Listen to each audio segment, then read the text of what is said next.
सुनील जी को कि बिना डर के, बिना भय के इन्होंने कार्यक्रम को अंजाम दिया और वह कार्यक्रम आपके सामने समक्ष प्रस्तुत है। साथियों, इसके पूर्ण सहयोगी और जितने भी हमारे यहाँ सभी साथी आए हुए हैं,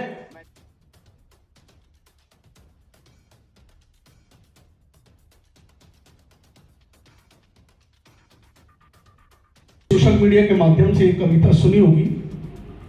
एक बच्चा इस कविता को सुना रहा था, वहां से मैंने उठाई है। मेरा अपना कुछ नहीं है, सिर्फ मेरा अपना अंदाज है।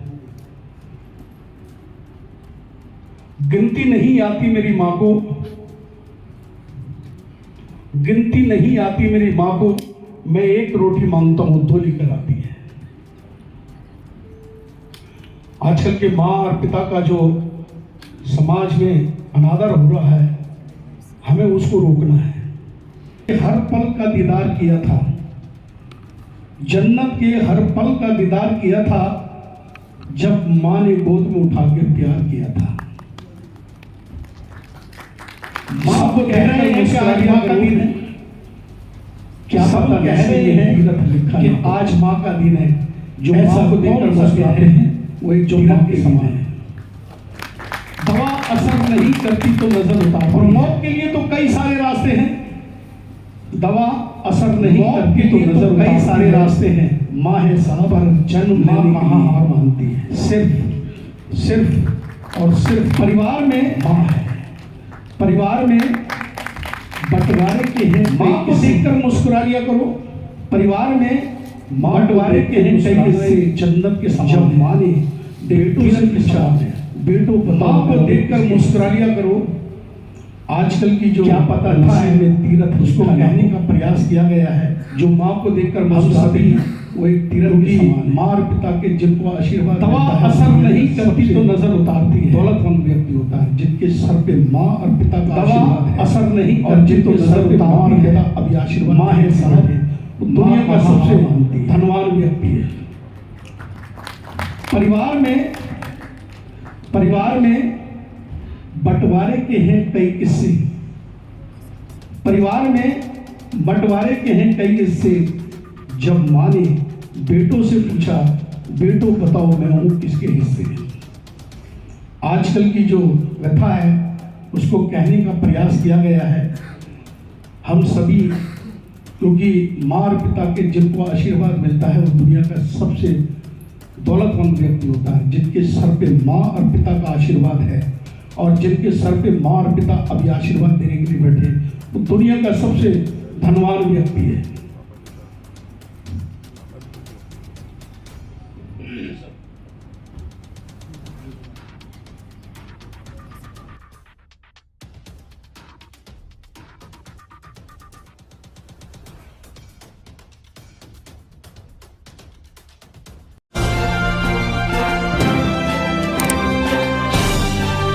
आप देख रहे हैं पब्लिक आवाज टीवी।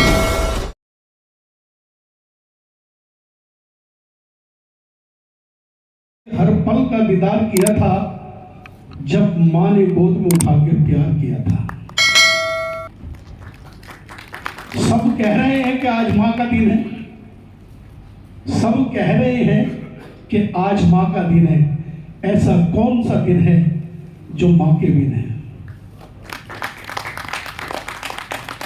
और मौत के लिए तो कई सारे रास्ते हैं। मौत के लिए तो कई सारे रास्ते हैं, पर जन्म लेने के लिए सिर्फ और सिर्फ मां है। मां को देखकर मुस्कुरा लिया करो। मां को देख के मुस्कुराना एक जन्नत के समान है, एक तीरथ के समान है। मां को देखकर मुस्कुरा लिया करो। क्या पता नसीब में तीरथ लिखा ना हो। जो मां को देखकर मुस्कुराते हैं वो एक तीरथ के समान है। दवा असर नहीं करती तो नजर उतारती है। दवा असर नहीं करती तो नजर उतारती है। मां है साहब, मां कहां हार मानती है। परिवार में रहता हूं। आप जैसे यहाँ पर एकत्रित हुए हैं, वहाँ भी मैं अपना ये कहता रहता हूँ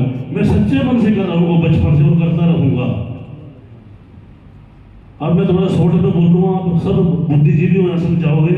हमें सर्वप्रथम मेरा ये है, हमें महिलाओं का मान सम्मान करना चाहिए। यही हमारे इनसे हमारे रिश्ते, यही हमारी माताएं अभी बहनें अबू आया भूखी है। और जब भी कभी किसी भी युग में द्वापर युग त्रेता युग काल में जब जब नारी शक्ति का अपमान हुआ तो युग परिवर्तन सत्ता परिवर्तन हुए। और दूसरा मेरा मैसेज ये है, संदेश, हमें पानी का बचाव करना चाहिए। जल है तो कल है। इस विषय में मैं बहुत आर्टिकल लिखता रहता हूं। हम जैसे कि कोई व्यर्थ पानी भरा उसको हम क्या देते हैं, टूटी बंद कर दो भाई, ये कर दो। अब मैं देखता हूँ बहुत से गाँवों में जोड़ तालाब ओवरफ्लो हो रहे हैं, नई नई बीमारियां फैल रही हैं, सड़कें टूटी जा रही है, जब से ऐसा मुसीबत लगे हुए हैं। हमें पानी का बचाव करना चाहिए। और मेरा तीसरा मैसेज संदेश ये है, हमें नशों से बहुत दूर रहना चाहिए। नशों से मैं अपनी यहाँ पर अपनी प्रशंसा तारीफ नहीं करूँगा, प्रेज अपनी, जैसा बाप जी ने बोला था थोड़ा सा दिया है उन्हें। मैंने अपने जीवन में लाइफ में कभी भी आज तक चाय बीड़ी सिगरेट शराब बांग धतूरा पान पराग कभी नहीं मैंने लिया, और ना ही मैं कभी लूंगा। क्योंकि नशा करने से हमारा समाज में जो मान सम्मान होता है वो भी बहुत कम हो जाता है, आर्थिक रूप से भी हम कमजोर हो जाते हैं। और जिनको हम कहते हैं ना, हमारे अंदर एक आत्मा, इंसान के अंदर आत्मा बोलती है, एक रूह शोल, नशा करने वो भी गंदी हो जाती है। पता नहीं प्रभु हमारे को कहाँ कैसा स्थान देगा, इसलिए हमें नशों से बहुत दूर रहना चाहिए। और मेरा चौथा मैसेज ये है, हमें प्रत्येक व्यक्ति, चाहे वो हमारी माताएं हो, महिलाएं हो, बुजुर्ग हो, नौजवान साथी हो, हमें एक वृक्ष तो अपने जीवन में जरूर लगाना चाहिए। आप सभी को पता है, हम जिस शहर में बैठे हैं दिल्ली में, यह वर्ल्ड में, विश्व में, संसार में सबसे प्रदूषित शहर है ये। और हमारा देश अब ये सबसे प्रदूषित देशों में गिनती आती है। इस समय हमारे देश में 200 करोड़ वृक्षों की अति आवश्यकता है।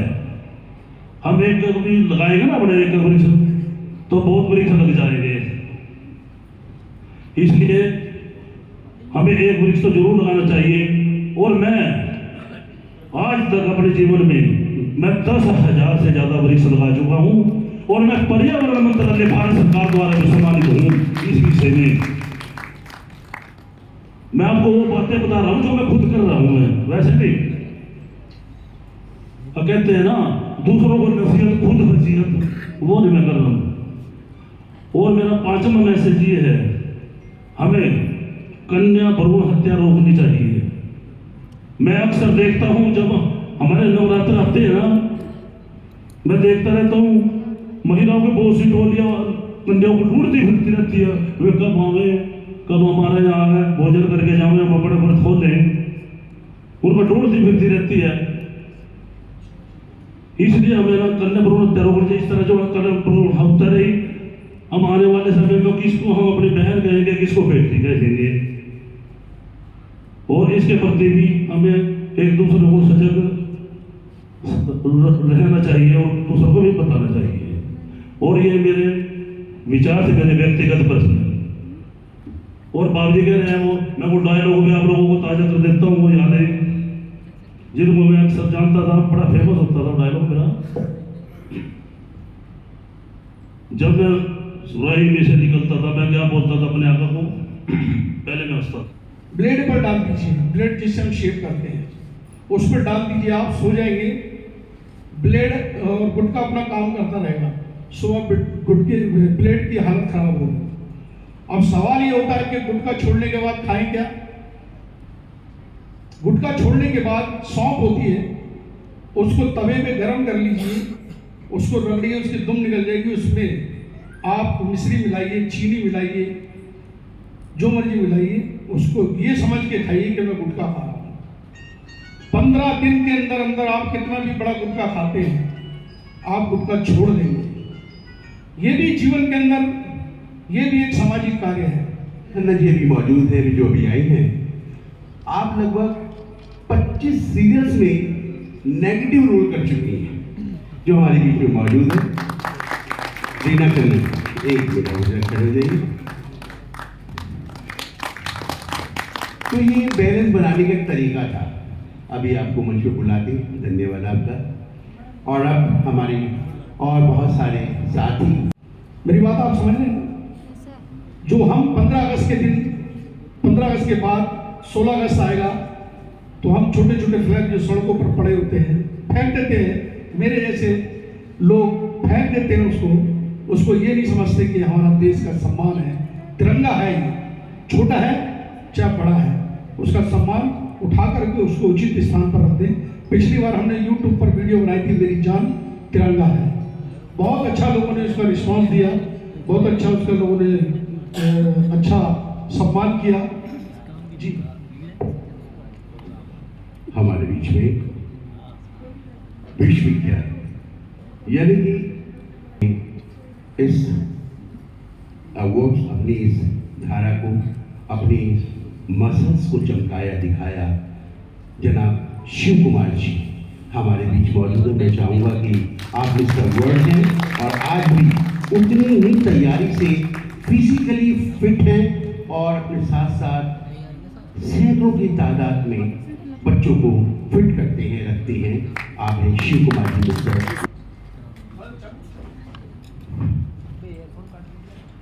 हमारे इस कार्यक्रम के सभी सम्मानित आयोजकगण, यहाँ पर पधारे हुए विभिन्न क्षेत्र की हमारे सम्मानित प्रतिभाएं, मार्गदर्शकगण, नौजवान साथी एवं देवियों, आज एक्सीलेंस अवार्ड के अवसर पर तरह तरह के, हर तरह के क्षेत्र में जो हमारी प्रतिभाएं हैं, जो अपने प्रतिभाओं से, अपने कौशल से समाज को एक नई दिशा देते हैं, ऊर्जा का संचार करते हैं, एक नया संदेशा देते हैं, आज वो हमारे बीच में हैं। आज हम सबको, जो आज हमारे देश की हालत है, आज जो हमारे समाज की हालत है, आज जो हमारे परिवार की हालत है, ये सोचने की ज़रूरत है कि हमारे परिवार का, हमारे समाज का, हमारे देश का आदर्श क्या था और आज हम किस दिशा में जा रहे हैं। आज ये चिंता का विषय है और ऐसे अवसर पर हमें सोचने की ज़रूरत है, चिंतन करने की ज़रूरत है। हम उस देश के वासी हैं जिस देश ने इंसान के हक अधिकार के लिए, उनके स्वाभिमान और सम्मान के लिए हमारे पूर्वजों ने अपने वर्तमान की आहुति दे दी।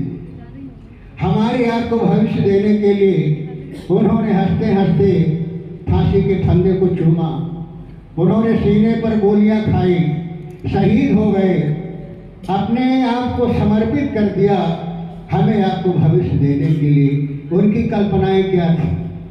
उनकी कल्पनाएं यही थी कि हमारी आगे आने वाली पीढ़ी स्वाभिमान के साथ, सम्मान के साथ सर उठा करके चल सके और ये गौरव महसूस कर सके कि हम अपने पूर्वजों की कुर्बानी के भारत। बहुत लोगों का सम्मान होना है, समय नहीं है, लेकिन दो शब्द मैं आपके बीच जरूर कहूँगा। अभी कई वक्ताओं ने भ्रूण हत्या, महिलाओं के सम्मान की बात की। आपका कहना बिल्कुल बेमानी है। जब तक मणिपुर की लड़कियों को न्याय नहीं मिल जाता, ऐसे देश में ये घटनाएं तो विदेशों में भी नहीं होती और हमारे इस हिंदुस्तान में हम भारत माता कहते हैं, देवी कहते हैं और फिर भी इनको नंगा घुमाया जाता है। बड़ी शर्मनाक बात है। मैं इस मंच के माध्यम से उसकी भर्त्सना करता हूँ, निंदा करता हूँ। दूसरी बात एक और मैं कहने आया हूँ, बड़े ही शर्म की बात है, हमारी देश की राष्ट्रपति है, वो महिला है, उसको मणिपुर, मध्य प्रदेश, उत्तर प्रदेश, राजस्थान, दिल्ली तक की घटनाएं याद नहीं रहती, वहां का गदर याद नहीं रहता, वो कहती है कि मुझे गदर की पिक्चर देखनी है। कि जड़ गए बल्ब बुझ गई मोमबत्ती, बुझ गए दीवे तेल गए, चढ़ती उम्र ने चुन लिया नशा, छुट गए शौक वे सारे खेल गए, बिजली की जगह ले ली कूलर एसी ने, और बदल गए मिजाज मौसम के, लोग भूल गए उड़ना खेसी ने, है रफ्तार पे जमाना हर पल बदलता जावा है, कि है रफ्तार पे जमाना हर पल बदलता जावा है, और भर लिया मन इस जवानी तय बस बचपन याद आवा है, कि भर लिया मन इस जवानी तय बस बचपन याद आवा है। धन्यवाद। को मिलता है, ये बहुत ही बड़ी बात है। वरना तो संस्था ऐसी है कि अम्बेडकर जयंती मना ली और बुद्ध पूर्णिमा को उन्होंने खीर बांट दी, और अंतरराष्ट्रीय राष्ट्रीय लेवल की संस्थाएं हैं। कोई भी व्यक्ति काम कुछ नहीं है, गली में कोई जानता हो न जानता हो, लेकिन राष्ट्रीय अध्यक्ष से कम कोई नहीं होता। संबंधों, आज मैं इनको बहुत बहुत बधाई देता हूँ, इस संस्था को जो हर साल अवार्ड्स का कार्य करती हैं, तो हमारे लिए समाज में एक जागरूकता का विषय है। ये अच्छा कार्य है और ये करते रहना चाहिए, तभी अच्छा है।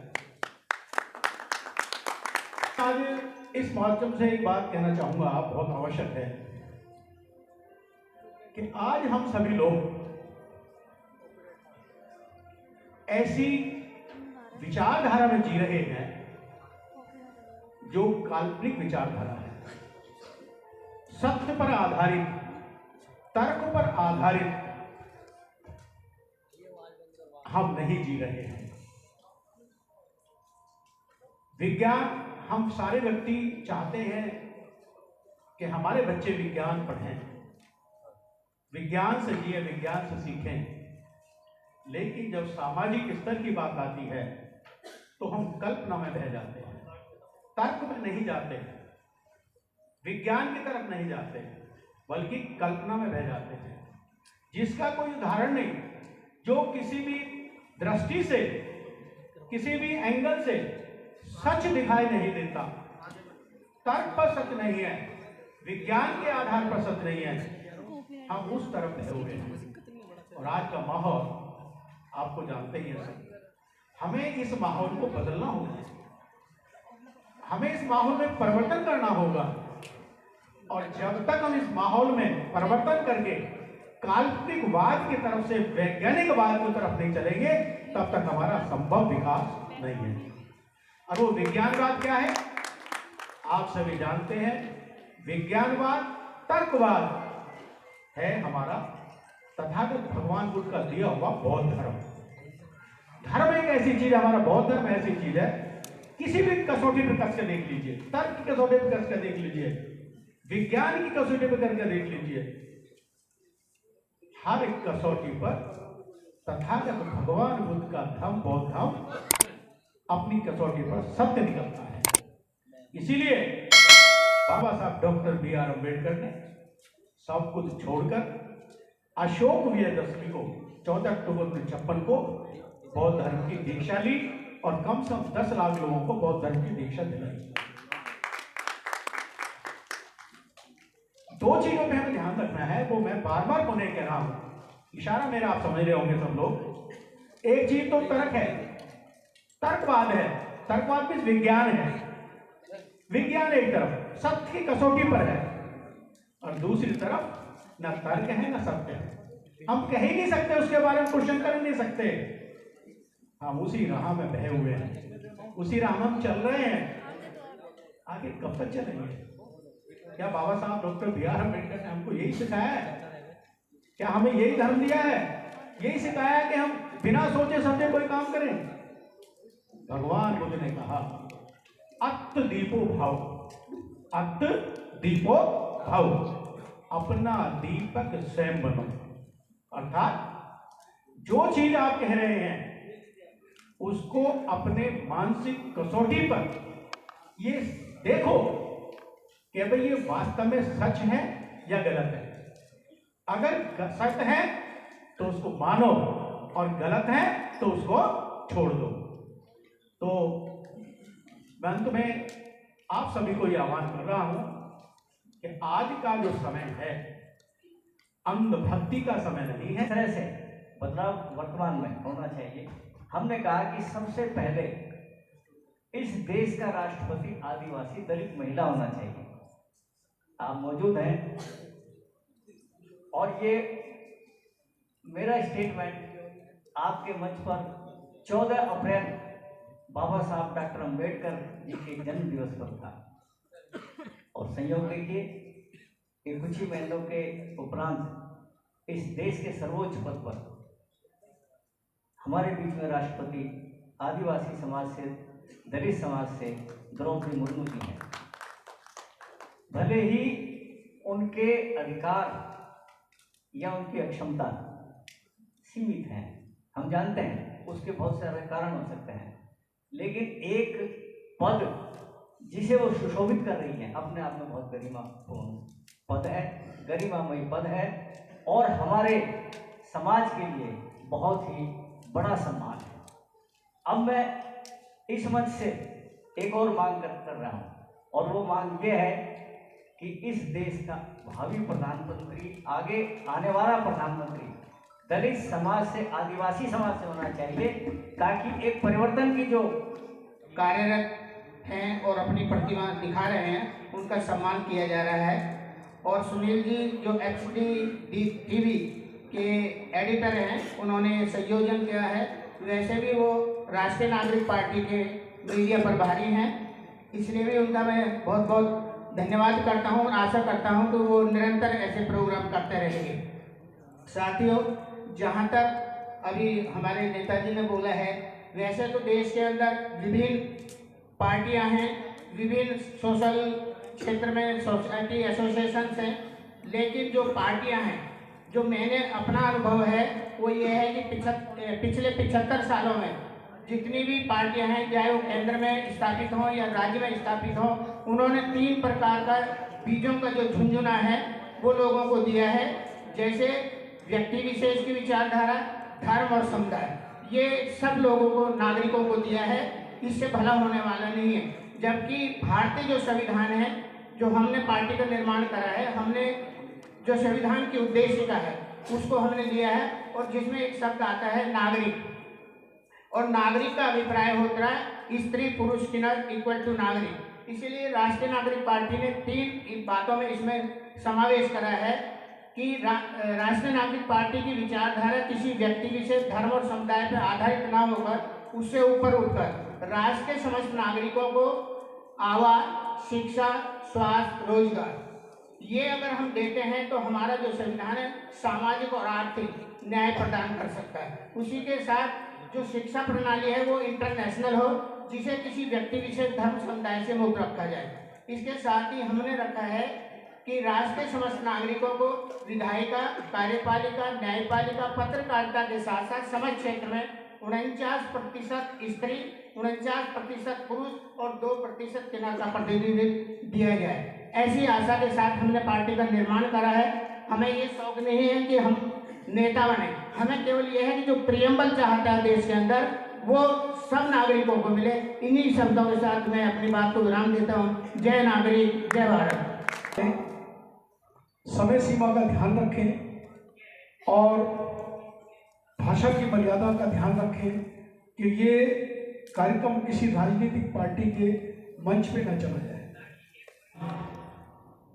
मैं इसका पूर्ण रूप से हकदार सुनील जी को देना चाहता हूं कि यह पूर्ण सम्मान आपको है कि आपने हर क्षेत्र की प्रतिभाओं को दिल्ली की सरजमी पर लाने का काम किया है। मैं यह दावे के साथ कह रहा हूं कि जिस समय सुनील जी से हमारी वार्ता हो रही थी कि हम इस कार्यक्रम को करेंगे, तमाम विभूतियां हमारे साथ कॉन्फ्रेंस पर जुड़कर कह रही थी, सुनील जी यह कार्यक्रम बहुत आसान नहीं है।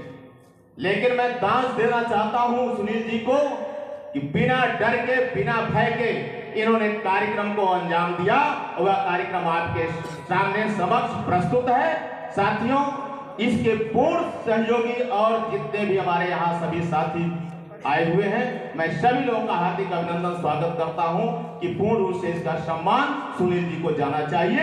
देश के सांस्कृतिक विभाग में भारत सरकार को उन्हें यह पद देना चाहिए कि ऐसे इसके काबिल हैं। तारीफ जितनी की जाए उतनी कम है। भाई सुनील जी ने जब हमसे संपर्क किया था उस समय मैं एक छोटा सा एम्प्लॉय था और आज भी एम्प्लॉय हूं। उत्तर प्रदेश सरकार में गवर्नमेंट एम्प्लॉय हूं। और ये आपकी जो टीवी बनाई गई थी, जो हमारी मूवी बनाई गई थी, जिससे 10 करोड़ घोटाला का आपने पर्दाफाश किया था, इसके लिए भी तहे दिल से आपका स्वागत और धन्यवाद करता हूं।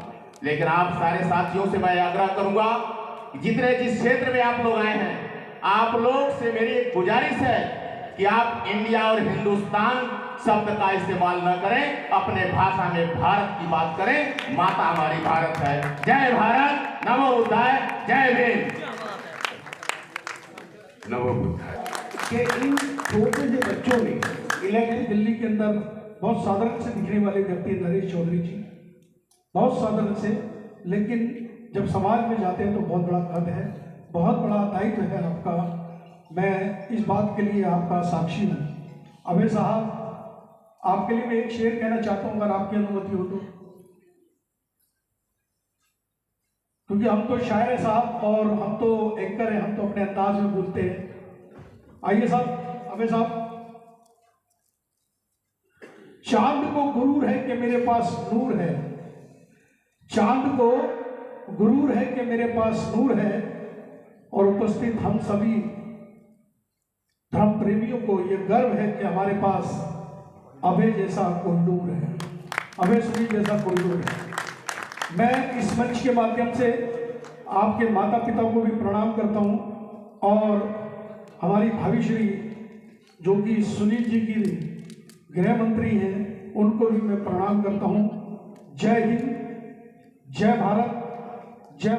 नाम दूंगा और ये गर्व की बात है कि हम लोगों के लिए हम इंडियंस हैं और इसकी वैल्यू हमको जब पता चलती है जब हम अपने कंट्री के बाहर जाते हैं और जब इंडियन पासपोर्ट हमारे हाथ में होता था, हमें पता चलता है कि हमारे लिए इंडियन होना कितनी बड़ी बात है। भले अपने स्पोर्ट फील्ड के अंदर या प्रोफेशनल फील्ड के अंदर कुछ भी ना करे, बट हाँ मेरे लिए ये सम्मान बड़ा हो जाता है क्योंकि जब मेरा पेरेंट लेग एक्सीडेंट हुआ, मतलब कि रोड एक्सीडेंट हुआ तो 15 साल की एज थी, आज लगभग 30 साल के आसपास की। 5 मेजर ऑपरेशन हुए, एक हॉस्पिटल ने डेथ डिक्लेयर घोषित किया, एक हॉस्पिटल ने जान तो बजाई पर पैर नहीं बदल सकते। आई थिंक वो मेरे लिए उस समय अनलकी था, बट उस बीच अपने ऊपर वर्क किया, एक पैर खोया, 5 मेजर ऑपरेशन हुए। फिर उसके बाद एक छोटा सा मन में क्वेश्चन आया कि बचपन से स्पोर्ट खेलना और अब कैसे मैं सारे सपने पूरे करूँगा, क्योंकि क्रिकेट में जो उस समय ज़्यादा खेलता था और क्रिकेट खेलते वक्त ही मैं आ रहा था, तब मेरा रोड एक्सीडेंट हुआ था सूरत यूनिवर्सिटी हरियाणा में। तो कुछ नहीं, थोड़ा सा LOC के रिटायर्ड मेजर थे, मेजर डी पीजो इंडियन के पहले, इंडिया के पहले विनर हैं, उन्होंने काफ़ी हिम्मत दी और उस बीच खुद पे भी विश्वास रखा कि हाँ अगर वो कर रहे हैं तो मैं क्यों नहीं, आर्मी से हैं। फिर मैंने भी वर्क किया और फिर उसके बाद बैक टू बैक मैराथन दौड़ना चालू किया। आगरा से दिल्ली 225 किलोमीटर 21 दिन में कंप्लीट किया, वो एक मेरा टास्क था। फिर बीच में मन में क्वेश्चन आया कि रनिंग से कुछ नहीं हो।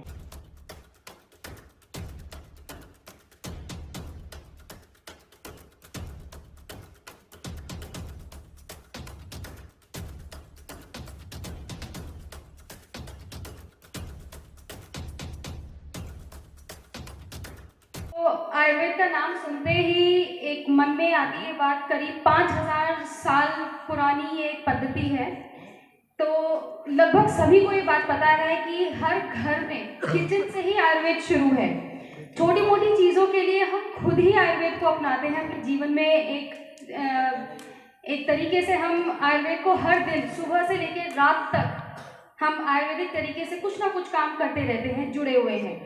बस मैं इतना कहूँगी एक आयुर्वेदिक डॉक्टर होने के नाते कि छोटी मोटी चीज़ों में तो ठीक है, लेकिन कभी कुछ गंभीर समस्या आती है तो कभी भी किसी भी चीज़ को लेकर खुद से एक्सपेरिमेंट कभी ना करें।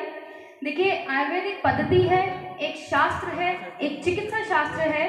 तो ये जो 5.5 साल का कोर्स एक आयुर्वेदिक डॉक्टर्स को करवाया जाता है, कुछ तो डिफरेंट होगा उसमें।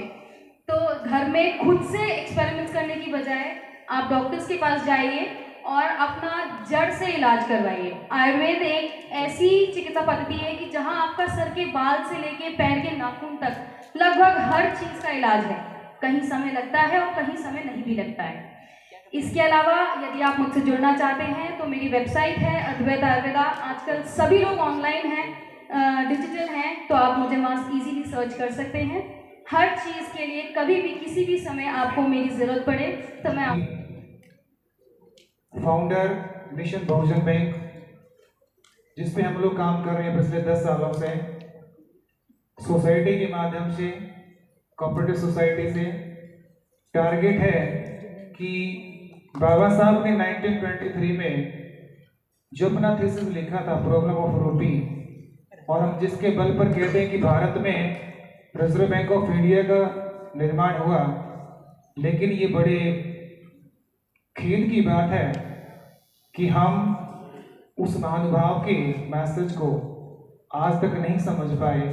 और इन 100 सालों के गैप में 1923 के बाद और 2023 आ चुका है। उस एक सिस्टम में वो जो 2% लोग जिनकी हम हमेशा तारीफ करते हैं कि उन्होंने एक सत्ता बना के रखी है, 3% लोगों ने बहुमत की सरकार भी बना ली है, लेकिन वजह क्या है? वजह बाबा साहब ने, क्योंकि हम लोग बाबा साहब को पढ़ते नहीं है, सिर्फ बाबा साहब को मानते हैं, जय भीम करते हैं, लेकिन जय भीम को जानते नहीं हैं। और उस वजह से हमारा ये हाल है। बाबा साहब ने कॉन्स्टिट्यूशन के, अगर संविधान की प्रस्तावना भी पढ़े तो वहाँ शब्दों में उन्हें साफ साफ लिखा है कि एक सीक्वेंस है, सामाजिक, आर्थिक और राजनीतिक।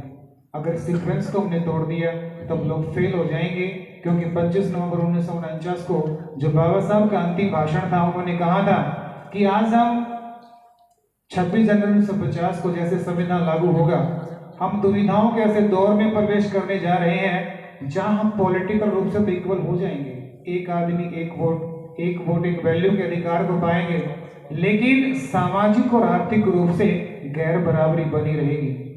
यदि हम लोगों ने बहुत जल्दी इस गैर समानता को खत्म नहीं किया तो वो लोग जो सदियों से इसका फायदा उठाते आ रहे हैं वो पॉलिटिकल रूप से मिली हमारी आज़ादी को खत्म कर देंगे। और ये हम